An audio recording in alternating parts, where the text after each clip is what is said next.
Le Saint-Denis FC est un leader pressé et très appliqué quand il s'agit de vite se rassurer. Regardez, Guichard alerte Diallo qui contrôle de la poitrine en pleine course avant de marquer. Ça fait 1-0 après seulement 10 minutes de jeu. Diallo, lui, enchaîne les buts après celui vainqueur contre les Marsouins.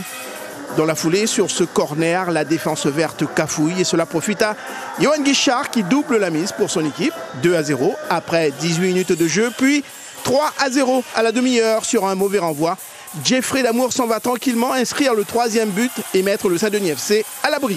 Mon équipe a réalisé les 30-35 bonnes premières minutes en première mi-temps. On a fait la différence. Et on était sous une forme de gestion en deuxième mi-temps. Et le fait de la rentrée de Momo apporte un peu plus de profondeur et on met ce 4e. Mais c'était dans le tableau de marche, il était nécessaire de faire ce résultat cet après-midi.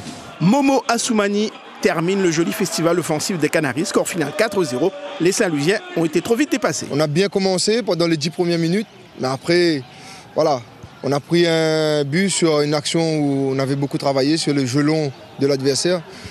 Je suis déçu de l'équipe, de ce qu'on a produit, surtout en première mi-temps.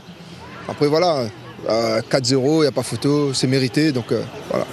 17 buts ont été inscrits en tout. La Saint-Pierroise s'impose 3-1 sur le terrain de la F Saint-Louis. La Dominicaine gagne 2-1 contre la Saint-Pauloise. Pas de vainqueur dans le derby sudiste entre la Tamponnaise et l'Excelsior. La Jeanne d'Arc, Sainte-Rose et Piton-Saint-Leu gagnent à domicile. Au classement, le Saint-Denis FC reste leader avec 1 point d'avance sur l'ES Dominicaine et la Saint-Pierroise. L'Excelsior décroche à la 4e place. Dans le bas, Piton-Saint-Leu se donne un peu d'air alors que la F Saint-Louis et le FC Rivière-des-Galets sont en position de relégable.